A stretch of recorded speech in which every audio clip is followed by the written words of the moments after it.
കേരളത്തിലെ ഏറ്റവും ആശങ്കയോടെ ഇന്ന് ചർച്ച ചെയ്യപ്പെടുന്ന അമീബിക് മസ്തിഷ്ക ജ്വരം തടയുന്നതിന് ഗവൺമെൻറ് സ്വീകരിക്കേണ്ട നടപടികൾ ഫലപ്രദമായി ചെയ്യാൻ കഴിയാതെ വരികയും കേരളത്തിൻ്റെ ആരോഗ്യ മേഖല ഗുരുതരമായ പ്രതിസന്ധിയിലേക്ക് വരികയും ചെയ്ത പശ്ചാത്തലത്തിലാണ് പ്രതിപക്ഷം നോട്ടീസ് നൽകിയ ഇന്ന് സഭാ നടപടികൾ നിർത്തിവെച്ചുകൊണ്ടുള്ള ചർച്ചയിലേക്ക് വന്നിട്ടുള്ളത്.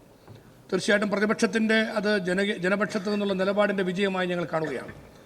പക്ഷേ ഇതിൽ ഒരു നിരാശാജനകമായ സാഹചര്യം ഇന്നലെ സഭ നിർത്തിവെച്ച് ചർച്ച ചെയ്ത് വിശദമായ കാര്യങ്ങൾ എല്ലാവരും അവതരിപ്പിച്ചു. ബഹുമാനപ്പെട്ട മുഖ്യമന്ത്രി അവസാനം മറുപടി പറയുമ്പോൾ ഈ കസ്റ്റഡി മരണവും കസ്റ്റഡി മർദ്ദനവും ഉൾപ്പെടെയുള്ള കാര്യങ്ങളിൽ കുറ്റവാളികളായ പോലീസുകാരെ സർവീസിൽ നിന്ന് നീക്കം ചെയ്യുന്നത് അടക്കമുള്ള കാര്യങ്ങൾ പ്രതിപക്ഷം ഉന്നയിച്ചത് അംഗീകരിക്കാൻ തയ്യാറാകാതെ ഈ കുറ്റവാളികളെ 2 മണിക്കൂർ ചർച്ചയ്ക്ക് ശേഷം സംരക്ഷിക്കുകയാണ് എന്ന തെറ്റായ നിലപാടെടുത്ത ഒരു ഗവൺമെൻറ്റാണ് ഇന്ന് വീണ്ടും ചർച്ചയ്ക്ക് അവസരമൊരുക്കിയിരിക്കുന്നത്.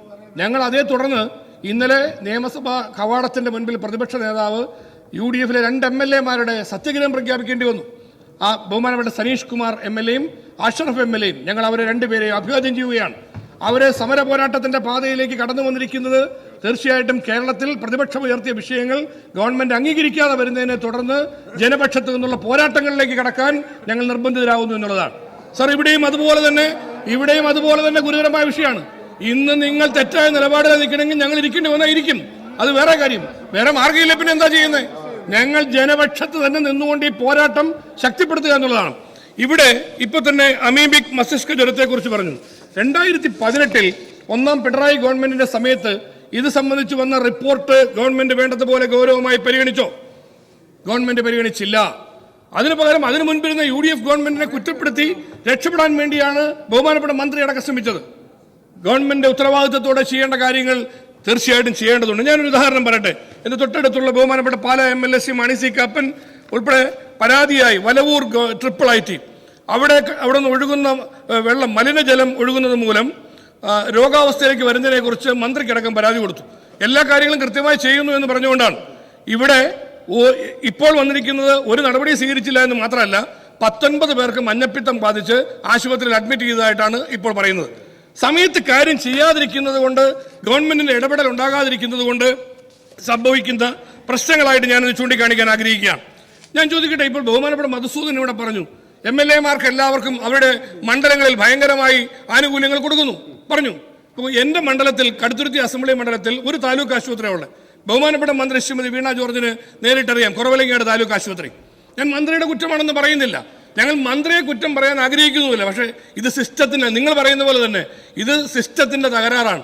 ഇടതുപക്ഷ സർക്കാർ എന്ന സിസ്റ്റം പരാജയപ്പെട്ടതിന്റെ തെളിവാണ് ഇത്തരത്തിലുള്ള കാര്യങ്ങൾ. എൻ്റെ മണ്ഡലത്തിൽ 8 വർഷമായി ഞാൻ MLA എന്ന നിലയിൽ ആ ഒരു പദ്ധതി ഗവൺമെന്റിന് മുമ്പിൽ കൊണ്ടുവന്നു.